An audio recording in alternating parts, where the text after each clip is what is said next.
know if you remember the last video I did. We talked about the last two videos actually. Voltage drops, resistances on grounds. Crucially, we also talked about things like when we have fault codes that are from a completely different system than what the car is reporting. Well, in this video, you're going to find out exactly that. This body domain controller short circuit on a line to a LIN box at the back of the car, the fuse box at the back, reported it as a short. It was actually the engine ECU, the DME. Now then, you're going to find out how to diagnose and how shorts on grounds are so dangerous, and they can create hundreds of fault codes that are not related to the thing you're looking at. They'll tie you up in knots, they'll drive you mental. Before we get into this video, the two videos I did last week, make sure you check them out because they're very important pre-study material for this video.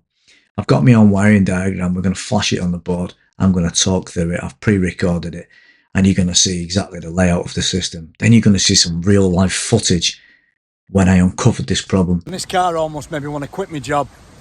It was one of the worst jobs I've ever done in about 10 years of doing this, of sort of fault finding on BMW in Finland. It was probably the best fault find I've ever had. I got no help off anyone. I did it all on my own. It took me a few months because the guy would bring it for 1 hour here, 1 hour there. Eventually left it for a full week and I've managed to get to the bottom of it. And as you can see on the thumbnail, it was all because of one little tiny bolt. And you'll see where that bolt was at the end of the video. But let's learn. Let's get into learning. Let's learn about LIN faults and why we have sometimes reported shorts on power supplies to LIN boxes. But there's no short. There was no short. It was something else. And there was no short either. There was never a short ever. Ever. What there was 3 volts on the ground. In one of the videos we talked about voltage drops on the ground, in particular when we have high resistance. Well, this case was a high resistance ground, as you're going to find out. Second video also talked about when we have fault codes that relate to a system that is nothing to do with the actual fault. That's exactly what you're going to see on this too. So I thought this video would be perfect to actually tie up both of those previous videos I did last week.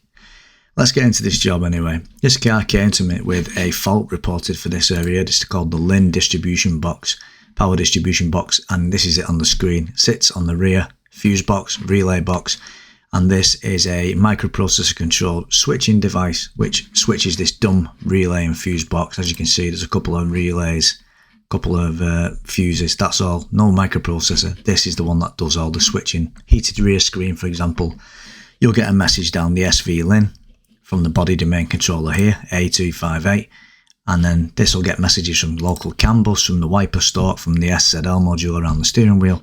Then it'll fire that CAN, because this is a gateway as well, it'll fire that CAN message into a LIN signal.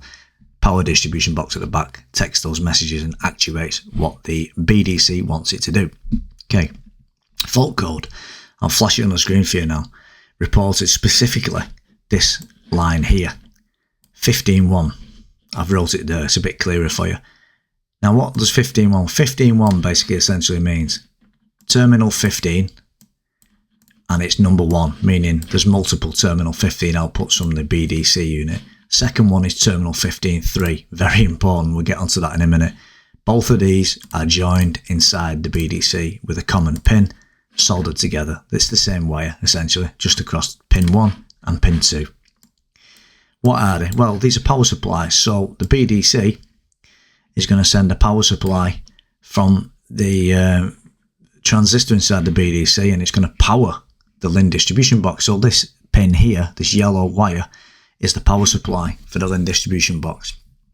If you take that out, you've got no power at LIN box at the back. And then you'll have hundreds of fault codes because nothing can work at the back of the car because it can't be controlled because this does the switching. Okay, so we've got 12 volts there, and crucially, more importantly, I would say, we've got here a 12 volt feed directly transistorized from the BDC, the same pin, to the engine ECU. Yes, this is almost like the old CAS wake up, and it sends it from the BDC to the engine ECU, the DME in this case, because this is a B48 engine, of course. So we've got two very important things there. Now then, the reason this relates to the previous videos is quite simple. Flashing on the screen now, we can see a bit of live data there. When the key is off, you should have 0 volts on here. You shouldn't have anything except 0 volts. You should have 12 volts or 14 volts because it's a hybrid. So you'll have the electrical machine electronics. There's no alternator. It's going to be pushing 14 volts in there when the ignition's on, the engine's running. And it's going to do the same here as well. Or here, same wire. So 14 volts, 14 volts. Key off, 0 volts, 0 volts, 0 and 0. Okay. However, as we can see again, flash on the screen again, we don't have 0 volts. We have around 3 volts with the key off. It's a big problem. So when it sees 3 volts here, the BDC is going to then turn off this line. It's going to switch that line off completely. And why is it going to switch the line off? Well, it's going to switch it off essentially for safety reasons. It's as simple as that. So that now is dead. This unit's dead, and hence the fault codes. So BMW tell you in their infinite wisdom to check this line by disconnecting it and checking both ends. So what I did, I disconnected it here at the body domain controller, and I disconnected it here at the LIN box at the back. I even pulled the carpet up and checked if anyone put a screw through it or anything like that. And what did I get? I got absolutely no problems whatsoever. I powered a halogen bulb and there was 0 problems with this shorting to ground. Nothing at all. Then I decided to make a brand new wire. And by making a brand new wire, I thought I'd actually, sorted the problem out, essentially. So I ran a brand new wire like that, and I got rid of that wire. Same fault codes every time. So it wasn't that, was it? So what actually happened with this particular car was, I noticed, as you saw in the previous image, that every time the key was off, I'd have that choppy signal. You compare that to another one here, of another G01. It's a different type of G01. It's a non-hybrid, but nevertheless, it's the same architecture. As you can see, that's perfectly 0 volts. Then I realised something very, very important. I actually, essentially, ended up chopping out this particular wire completely. I basically disconnected that completely. I then also disconnected this, and then I had 0 volts because I've got no real sort of data. So then what I did was I just put this back and everything was okay. I didn't have that 3 volts floating voltage anymore. But crucially, on this particular pin here, on pin 2, with it still connected to the engine ECU at pin 46, I think it is, I had 3 volts. So I knew it was coming from the engine ECU. And that's what this video is all about. Because for some reason, as you'll find out in this video, which is going to be dead interesting, I promise you, there's 3 volts here at the engine ECU. Why have we got 3 volts? Well, it's a voltage drop essentially. And this voltage drop is because we've got a bad ground. Let's get into that. It's going to be dead interesting. So your fault code is reporting this is faulty, this line's faulty. Tells you to change this LIN power distribution box, but in reality, it's the engine ECU. It's got a bad ground. Simple as that.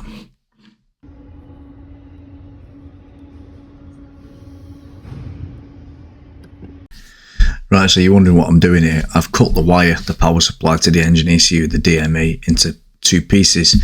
And you're going to see in a minute, I'm going to put a Schottky diode on. Why am I going to put a Schottky diode on? Well, I didn't know at this point it was a problem with the ground at the DME. I put the Schottky on as like a bit of a shunt, just to stop the 3 volts from getting backfeeding inside the BDC. And as you'll see, I was quite successful with that. And it was a good idea to do that at the time.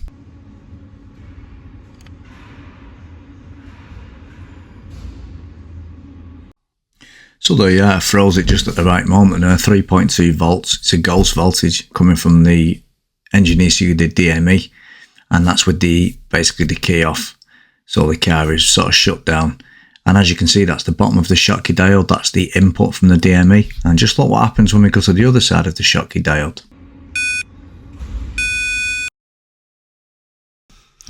So there you are, we've got no 3 odd volts anymore. Our Schottky is doing its job and it's blocking the voltage that's backfeeding the ghost voltage from the DME into the body domain controller.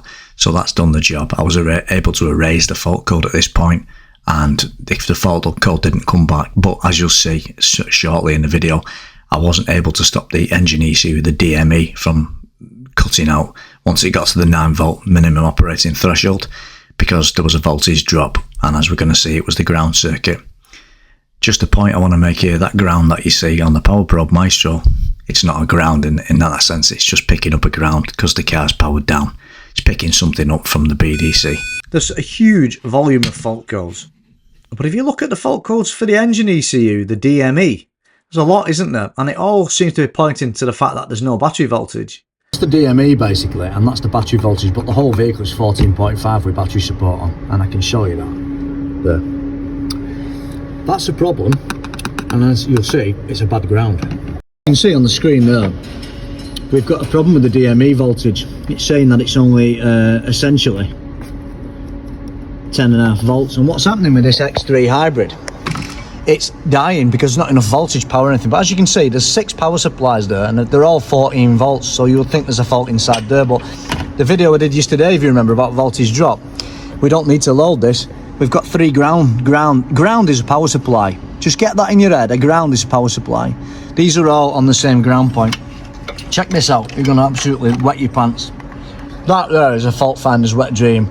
You've got 4 volts on the ground. What does it mean? You can just see there, that's the ground at the back of the engine. It's melted. You can hear my voice there. It's melted there, that's definitely melted. So that's a nightmare, and it's basically on this G01. It's right down the back. Quite a lot of things are connected to it. So it's always tempting to chop these off now and just make a new ground. But your danger of doing that is that if there's anything else at the back of that engine connected to that ground, some other ancillary component, and you still haven't fixed the problem. You fixed that, but you haven't fixed the main problem, right? So we need to work out really. It's only them 3 wires. I'll just chop them and I'll make a new one and I'll join it to the engine.